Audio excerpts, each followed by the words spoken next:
After several years of flat or declining salaries for workers with security clearances, the defense industry is on the rebound. The government reduced the size of the cleared workforce by 10% in 2014. That means fewer individuals with clearances and more demand for your skills. If your boss has been giving you the slip recently, this may be the year he or she finally shows you the money.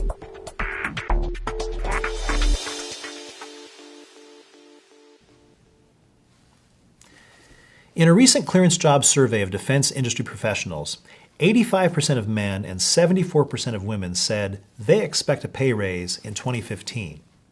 Of those expecting a raise, 34% expect a 3 to 4% bump, 31% expect a 5 to 7% increase, and the remainder are either more or less optimistic.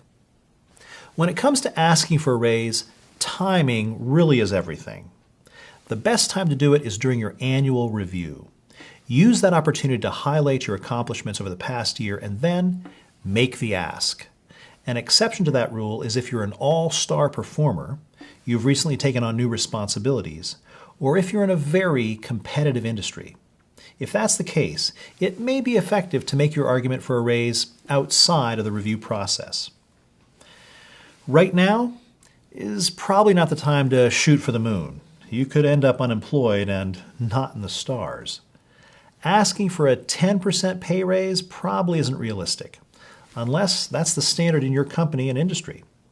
Find out the average, probably 2 or 3%, and make a reasonably high request. A realistic number is probably still under 5%. If you really want a raise, make sure you never stop networking. Keeping in contact with recruiters and knowing your market value is one of the best ways to make sure you're being paid what you're worth. For women, where pay disparity is an issue, this is even more important. The Obama administration recently signed an executive order prohibiting federal contractors from retaliating against employees who talk about their salaries or other compensation information. So if you see you're being paid less than your male counterparts, bring up the issue with human resources or your boss. Highlight your skills, your commitment, and the reasons you should be getting the salary you deserve. Talking about money isn't easy, but it is necessary. This could be the year you'll start getting paid what you're worth. But first, you'll have to ask for it.